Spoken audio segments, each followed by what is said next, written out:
we now have Jean-Christophe Bass, who will be delivering today's keynote speech.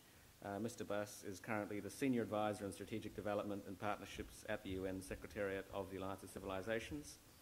He also served as Development Policy Dialogue Manager at the World Bank, and he is the author of L'Europe à la carte, a reflection of Europe published on the occasion of the 20th anniversary of the fall of the Berlin Wall.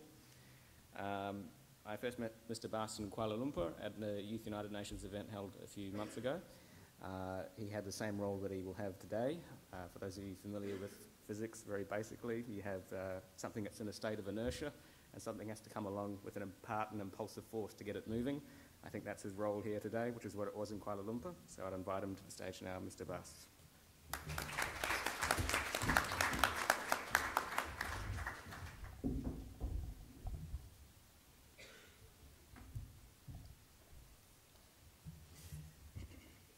Good morning, everyone.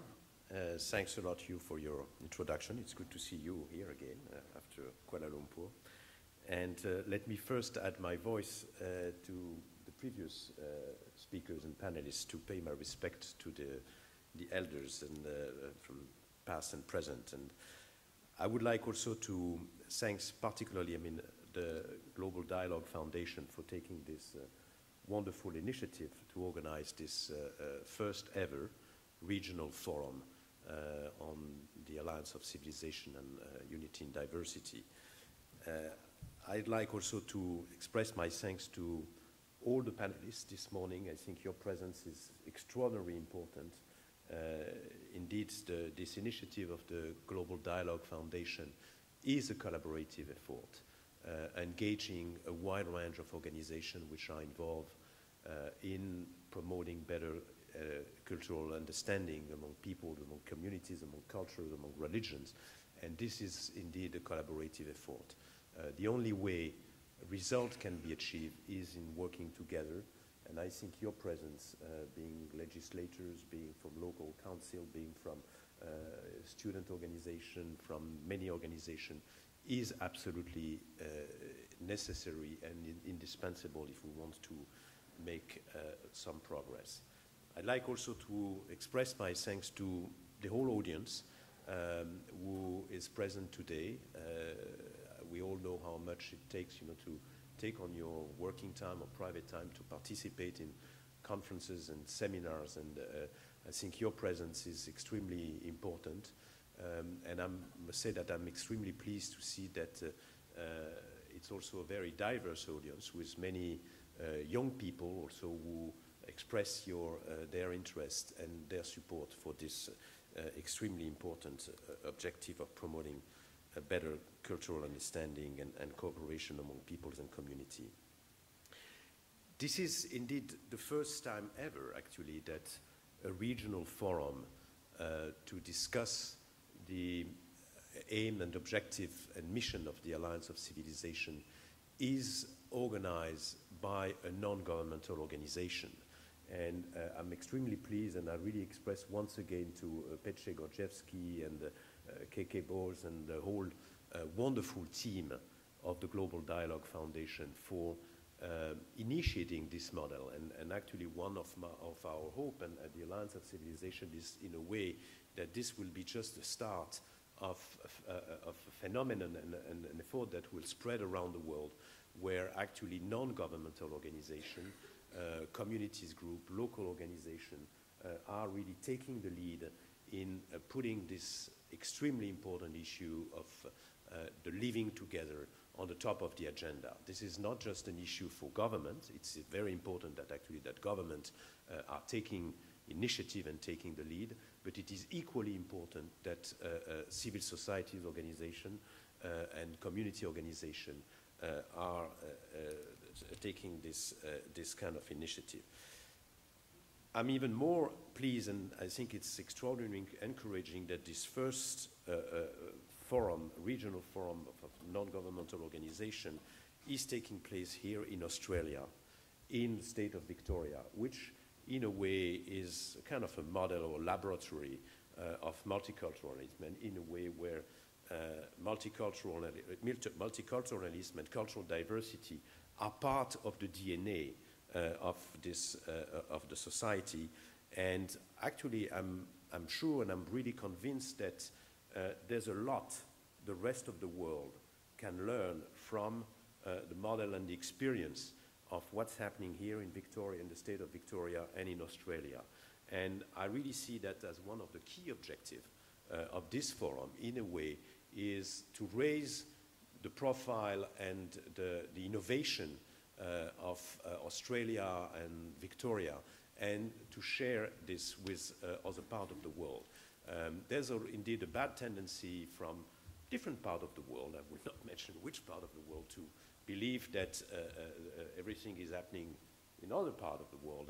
And indeed, I realized yesterday coming here that even so we say that the world is a global village. It's still a village where we are far one from the other. It took me 25 hours to come from New York, and in a way, we still have a lot to learn together. And this is, as President Sampaio has mentioned in the video before, one of the goals and one of the missions of the Alliance of Civilization is in a way to create a platform where the most innovative experience taking place here and there can be shared and transferred to the benefits of other parts of the world. And there's no doubt that the Australian and the state of Victoria State extraordinary innovation and experience in the field in promoting mutual understanding is something that should be shared in other parts of the world. I'm also very pleased, I'm sorry for this long introduction, but I'm also very pleased that this forum is taking place here in the town hall. Indeed, the town hall in any part of the world is really the common house for all citizens and all communities. And so I think this is also a very important symbol that this forum that is really looking at bringing to communities and culture together is taking place here at the town hall. I was told yesterday that the Beatles have addressed the Melbourne population from the balcony of the town hall, and actually I have no idea if they have sung the famous Imagine. But in a way, I think this is our common mission during those 2 days, in a way, is to imagine how we can build all together a world and a society where people beyond cultural, ethnical, religious divide can live and cope all together. So this is all very important and very encouraging signal. However, we live in a world where understanding coexistence and cooperation among culture is increasingly difficult and becomes a source of tensions and conflict. And according to the Heidelberg Institute for Peace and Conflict, there are today about 143 major conflicts in the world. And interestingly, it has been observed by this institute that 108, so more than 4/5 of the total number of conflicts, have profound cultural roots and origin. So it means that more and more conflicts in the world where we are are profoundly rooted in cultural divide and cultural tensions, and this is really a new phenomenon. And indeed, if we listen to the media, if you read newspapers, we can see that there's almost not one single day or not one single week where the tensions among peoples, among cultures, and among communities are occurring. And if you take, for instance, the past few weeks, and this is just an example that has been extraordinarily striking for, at least for us, coming from the US, with this extraordinary dispute about the construction of an Islamic center close to Ground Zero, but also this incredible story about this burning of the Quran in Florida, and which are, just two of the latest stories that have been featured in the media everywhere. So we live in a world where stereotypes, misunderstanding, cultural stigmatization are increasingly important and are generating and degenerating in cultural crisis. And I would like, if you give me the possibility of doing it, to try to understand on why is it that today, in the world today, we are confronted to this situation that didn't really exist a long time ago. And indeed, in less than just one generation, in less than 20 years, the world where we live has radically changed. And some say that, I mean, this turning point has been 9/11. And I would tend to think that it is not 9/11, but it's 11/9. And in 11/9, which is 11/9, 1989, with the fall of the Berlin Wall, which in a way has been the beginning of the new world where we live. And we have tried to identify which have been really the major factors for change. And I'd like to share with you a vision, or an idea of 5 tectonic change, which in a way, and 5 tectonic change that are interconnected one and the other, which in a way contribute to this kind of global disarray and difficulty in terms of coping with each other and tensions among cultures. The first tectonic change is under the parallel effect of globalization of the economy and the decline of the birth rate in most countries in the Northern Hemisphere. We are witnessing today tremendous flows of migrants and which are spreading across the world and which are profoundly affecting the cultural model, the identity and social cohesion in our societies. And indeed, according to the International Office of Migration, the total flows of migrants today represent more than 250 million people, which in itself, I mean, if the migrants would be one single country, it would be the 4th or the 5th most populous country in the world. And as we can see, in almost every country, migrants are now systematically stigmatized and represent in a way the scapegoats during election time. I mean, this has been even very recently in Sweden, where we have been assisting of the tremendous growth of a political party that didn't exist a few months before, and which has been focusing almost entirely its campaign on rejecting migration. This is one major change, tectonic change in less than 20 years ago. Into less than 20 years, it's tremendous flows of migrants. The second tremendous change or tectonic change is the role of the new media and technology, which have profoundly affected the way people and culture communicate and interact, exchange and perceive or misperceive each other. And I mean, in a way, there was a world, I mean, we used to say that there was that was before Christus and after Christus. But there's also now a world that is before Google and after Google.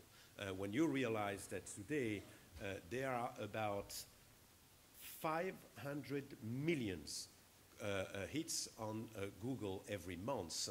This is absolutely astonishing, and this is really creating a new way of people to interact and to work together. But the main thing here is about the role of the media, the role of traditional media, which had the capacity to come up with analysis and comments. And this, I mean, traditional media are now eroding and, I mean, losing their capacity to influence people. I mean, the fragmentation of access to information has profoundly changed the way people get access to knowledge, get access to information, and this is, and also interact together. And this is a major change that is very often is creating misunderstanding, misperception. If you take the example that I just mentioned before of the story of the Quran in Florida, where a local community that was representing maybe a few dozen people was announcing that they would burn the Quran to celebrate the 9th anniversary of 9/11. I mean, we have done a survey at the Alliance of Civilization during the few weeks before, a survey in the Muslim world, where most people were believing that it was the whole US population that was supporting this initiative, when actually it was just a few individuals who were in favor of this idea of burning the Quran for 9/11.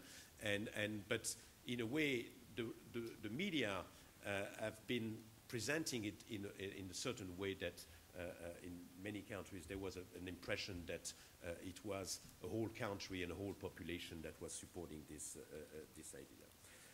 The third tectonic change in the past 20 years is, which is also affecting the relation among people and cultures and communities, is the emergence of what we call the BRICS, the emerging economies being Brazil, Russia, India and China, but also other part of the world being Indonesia and South Africa. And so the emergence of the new economies, and in parallel, the decreasing influence of the Western world have shifted the center of gravity from the Atlantic to the Pacific. Asia, as we all know, represents today about 2/3 of the world population and represent already today 1/4 of the total GDP, and according to the experts, we represent in 2030, so almost tomorrow, about 40% of the total GDP. So this is also a profound change in the world's balance and imbalance, and this has not been in a way accompanied by a change of the global governance.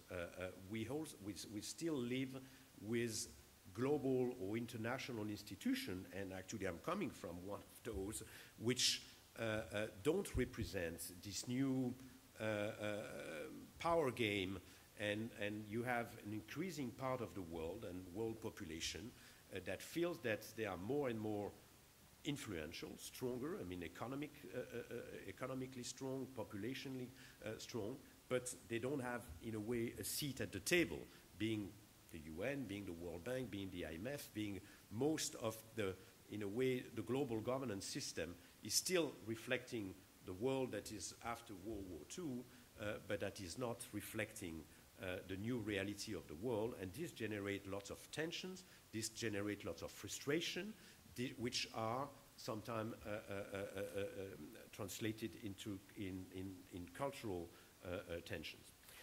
This was the third kind of explanation of profound change. The fourth one is to say that today mankind has never been bound together so closely by common interest and also by common challenges. And the interdependence between different countries has never been as deep as it is today. Let me give you an example. China and the US have established diplomatic ties in January 1st, 1979. We are not talking about Middle Age, we are talking about 1979, which is just, again, one generation ago. At that time, the trade volume, when the two countries started their economic ties, between the two countries was representing $2.5 billion. $2.5 billion. At that time, what happened in the US economy had little impact or no impact on China, and vice versa. Today, just 30 years later, the China-US trade amounted to more than $333 billion. So from 2.5 to $333 billion, which means that everything that happened in one country and in the other has a profound impact, economic, trade, financial impact. And so this is profoundly changing, and also China has now, in less than 20 years, become the largest creditor of the US, which was absolutely inconceivable just 20 years ago. The challenges that are facing the world have never been as daunting as today. We must contend all together, being the north, the south, the east, the west of the hemisphere. We must contend with climate change, environmental degradation, terrorism, drug trafficking, pandemics, etc., etc. And there is no country, no matter how powerful this country is, that is able to meet with these challenges alone. So this is, I mean, a major change. And so this was the fourth one. The fifth one is, and actually even more closely related to the topics that we will be discussing during those 2 days, is that the ideological divide between the East and the West that has been prevailing until the fall of the Berlin Wall, and that's, I mean, for some of us in this room, I mean, from an older generation, we have been growing, I mean, living in a world where that was basically divided in two parts, and that was dominating every other issues. There was no major issues, but this tension between the East and the West. And this, in a way, ideological divide has been replaced by a profound, now new situation, which is a cultural divide, which is a divide in terms of identities, in terms of religious belief, in terms of values, in terms of the way people look at themselves, look at the others, and so this is a major phenomenon in terms of change. If you look at the family values, if you look at the role of women, if you look at a whole range of issues, people, I mean, from different parts of the world are looking at those issues based on their culture, on their identity, on their values, and so we have moved from a world that was basically, I mean, divided in two parts, in a world that is multi-fragmented, multi-dimensional, and with very strong reference to identities and culture. It is indeed ironic to see that on one hand, the world is going towards greater integration, globalization, standardization, but on the other hand, we are witnessing an extraordinary revival of the emergence of identities and culture and religion. And in a way, this phenomenon is the consequence of, you know, this kind of sudden and overwhelming opening up of goods, of finance, of services and migration. And I mean, the way the world has been opening up in so many directions, but has neglected the human and the cultural factor. And I would like to quote the former Prime Minister of Japan, Mr. Atoyama, who said last year or 2 years ago, globalism, and he's using the word globalism and not globalization, which in a way is already expressing something very negative. Globalism has progressed without any regard from non-economic values. And this phenomenon is expressed in multiple parts of the world, but first and foremost in the growing tension with the Muslim world, or at least some part and some movement in the Muslim world. So these were the five, in a way, tectonic change that I wanted to share with you today, and it is in that context, and more specifically in the aftermath of 9/11, but also the Atocha bombing in Spain and the terrorism attack in London, that was created in 2004, the Alliance of Civilization, as an initiative of the UN Secretary General, under, as the video has shown, the double, in a way, sponsorship of the Prime Minister of Spain and Portugal. The Alliance of Civilization has emerged out of the conviction that in order to achieve sustainable peace and development, long-standing divisions and misperception between culture must be addressed. Its aim, its mission, is to implement under the auspices of the international community concrete projects an initiative in 4 fields of actions: youth, education, migration, and the media, which have been identified as the 4 major fields of work if we want to promote concrete and practical change. And so it's to develop a concrete initiative in those 4 fields of action in order to facilitate mutual understanding among people, among culture, and practical cooperation, but also to build trust and respect among communities with a specific focus on the tension between the Western world and the Muslim world. I mean, I would be very happy to discuss, but I don't want to take too much time this morning, more concretely what are the concrete programs and initiatives that are developed. But let me, for instance, mention what is called the Rapid Response Media Mechanism, which is a service that is provided by the Alliance of Civilization to dozens of thousands of journalists to provide analysis and comments when a cultural crisis is occurring. This is one of the most successful initiatives we all have in mind. You probably remember this story a few years ago of what was called the Mohammed cartoons in Denmark, where the publication of a few cartoons of the Prophet have, in a way, inflamed the whole world with dozens of people who were killed because it was considered as a defamation of the image of the Prophet. And in a way, the media have been playing a tremendous role in being, in a way, taken by surprise, not being able to make sound analysis of what was going on.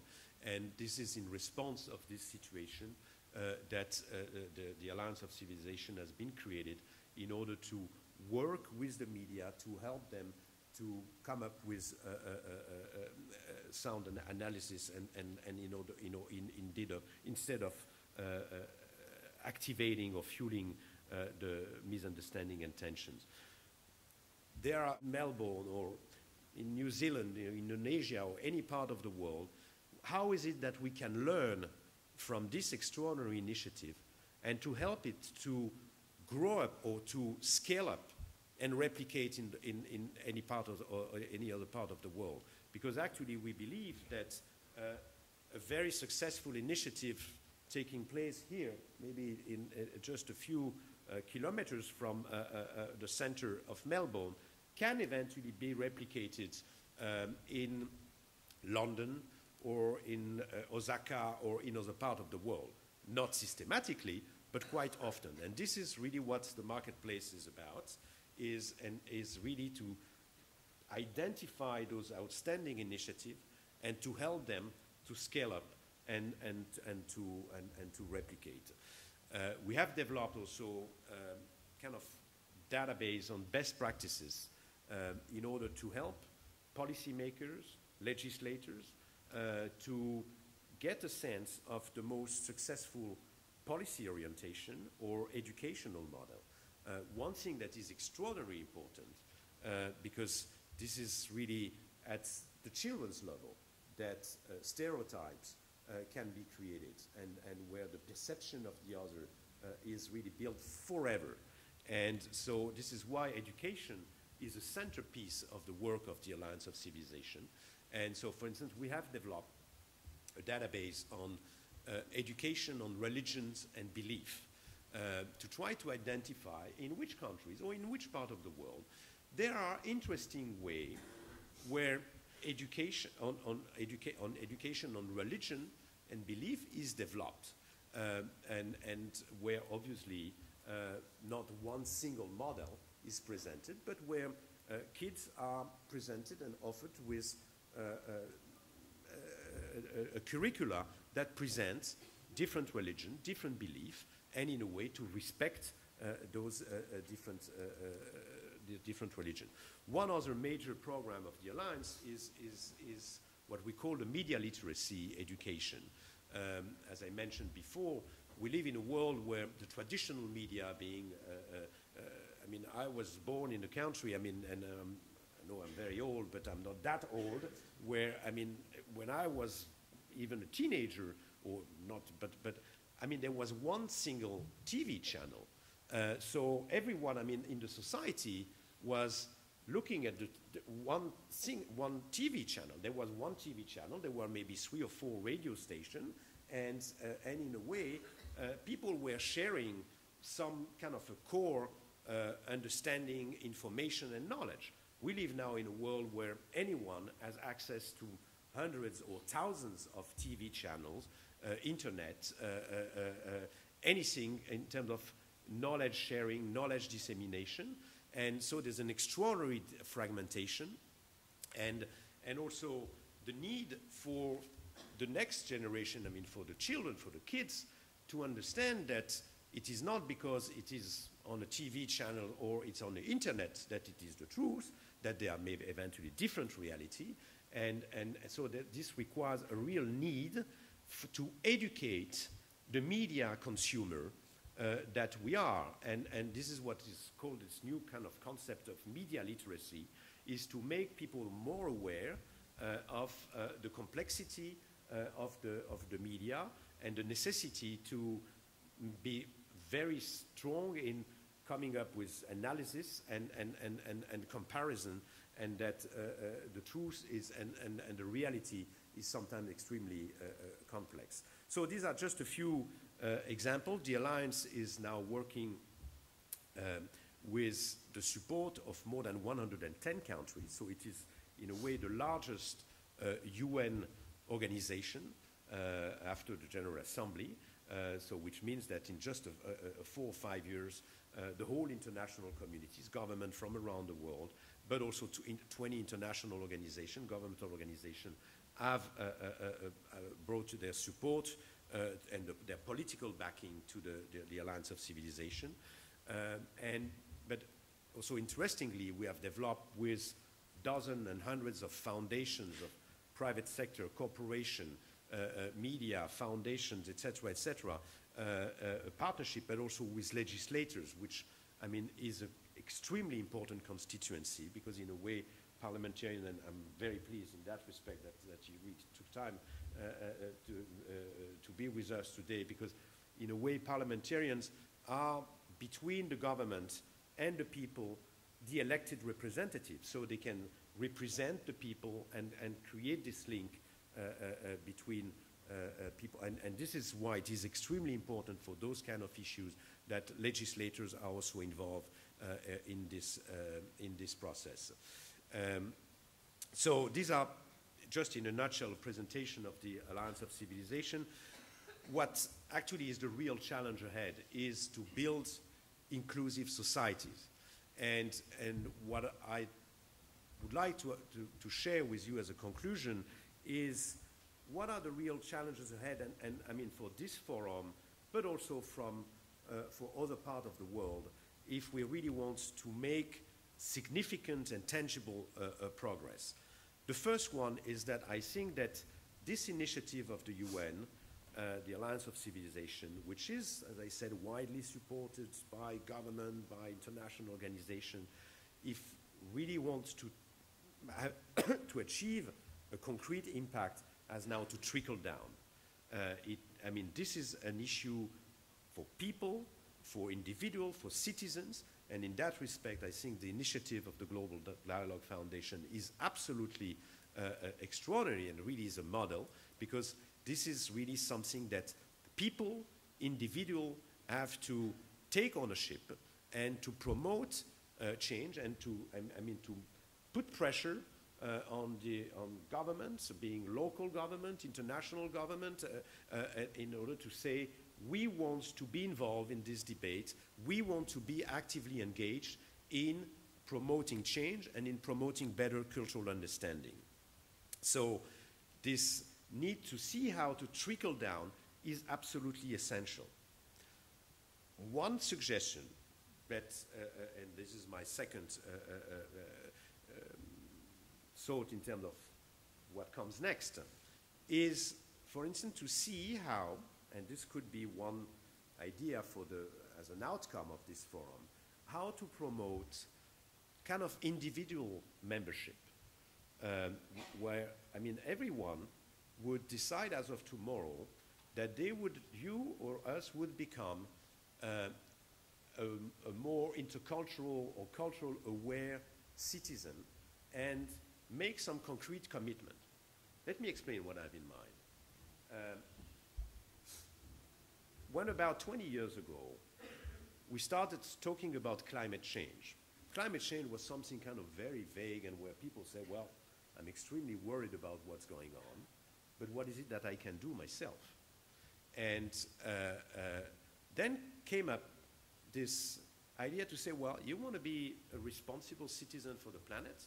Well, yeah, there are 5 tips or 10 tips that you can do. You know, when you leave this room, you switch off the light. When you brush your teeth, you don't let the water flowing up. These are small things, but this is how, in a way, this whole debate on climate change has really taken ground, and where people have been really personally involved, and where then consequently government and those who were in charge were feeling that there was a constituency behind and that there was a real need to take action. Probably not enough, but at least there was a community and a people involvement on those issues. And I think that what is really missing today on the issues that we are discussing about building inclusive societies, promoting better mutual understanding among people and communities and belief, is that, except, I mean, for us who are in this room, but there is not much involvement and commitment and awareness of people. There's lots of fear. Let's face it, there's a real fear, there's a little misunderstanding, and what is really needed is to have a growing number of people who say, I stand up in order to support and to be actively involved myself in promoting in my communities, at work, in my family, in my sports club, or anywhere.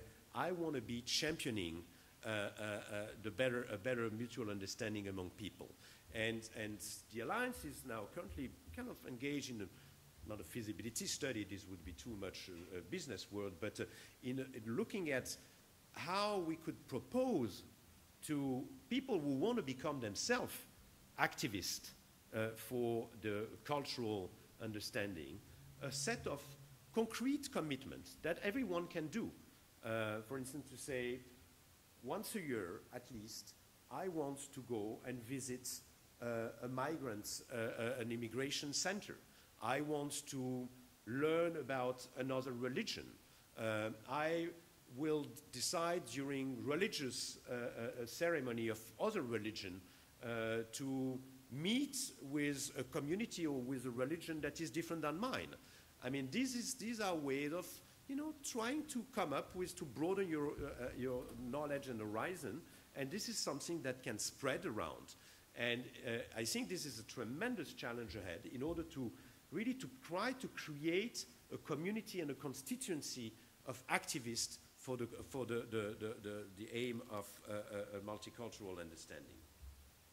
A third objective that is in a way more micro is the need also for the international community to acknowledge that intercultural dialogue and cultural diversity are absolutely essential, indispensable for peace, stability, and economic development. And again, I mean, as I said before, there's no real constituency or no real people who are involved, I mean, except a few individuals for now, in promoting mutual understanding, cultural understanding. On the same way, the international community, and if you look at what is called the Sustainable Development Agenda, it is very much about climate change, the Kyoto Protocol, and it is very much about the MDGs, the Millennium Development Goals, which are a set of economic and social indicators. I'm not questioning, I mean, these are two extraordinarily important objectives that represent, in a way, the two pillars of the international agenda. But in a way, between those two pillars, there's probably room and space for acknowledging that intercultural dialogue and cooperation are equally important to promote peace and development. And in a way, the Alliance, as part of this advocacy role, is also dedicated to make a case to have this more widely recognized on the international agenda. The fourth real challenge ahead is really the need to come up with kind of new models or innovative models in terms of education for multicultural citizenship. I mean, this is probably absolutely indispensable. Some countries have already taken some lead. We are working very closely with a range of international organization partners, being like, for instance, like UNESCO, to try to promote in different countries a change in the way this intercultural citizenship is educated and developed. We are still living in, I mean, if you look at the curricula in most countries in the world, with a system where history is taught with just a country perspective, where you know, where there's no real awareness about the difference of cultures, the difference of history, the difference of perspective, and it is indeed extraordinarily important that the next generation would be taught in a way to understand that the world is complex, and there's no way to turn down the need also for learning about traditions and culture and history and the roots of everyone. I mean, this is part of everyone's identity, but it is also equally important that children are offered a curricula that is also giving a wider perspective. So these are a few, I mean, orientation for the future. I think that we are in a way at a crossroads, and there are as much risk as opportunities that are presenting. I don't want to give the impression that I've been too negative. I think there are also plenty of extraordinary opportunities, and I would like to share, and that would be my conclusion, probably one of the most exciting meetings I've had during the past few years, exactly 2 weeks ago, when I met with the vice president of Facebook. When you realize today that Facebook represents 500 million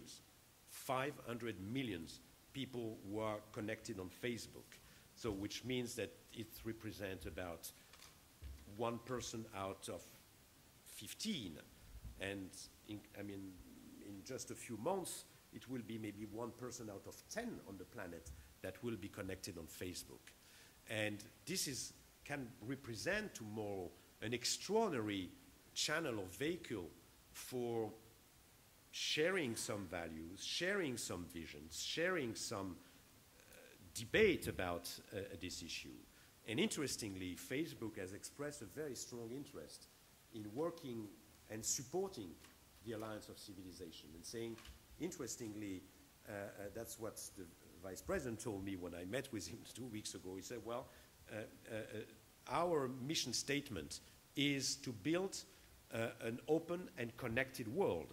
And in a way, the Alliance of Civilizations and Facebook, in a way, are cousins. And I say, we are very close by, except that you are operating in 22nd century, and we as a UN organization, we are still in the 19th century. But obviously, there's probably a lot we can do together in trying to bring people together and to disseminate messages, raise people awareness, make them more conscious and aware about what I think was Desmond Tutu was saying, that actually we have more in common as a humanity that we have that differentiate each other. So these are, in a way, extraordinarily difficult and sensitive, but extraordinarily exciting task. And so once again, thanks for your passions. I mean, I've been very long, but I hope that we can really come out of this forum in Melbourne with concrete outcome and follow-up. And again, thanks for the Global Dialogue Foundation and Petr Gorjevsky for taking this initiative. I know this is just, and I hope this is just the very, very beginning of a long journey. Thank you.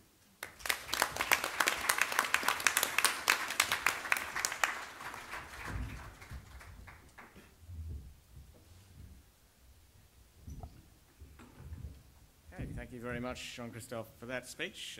All informative and intellectually engaging as always. So this brings us to the morning coffee break, which will be held just up here, and then we'll reconvene in here for at 11:30, I believe, for a panel discussion. So yeah, coffee and biscuits and so forth are available up there. You can mingle and talk about what you've just heard. Thank you.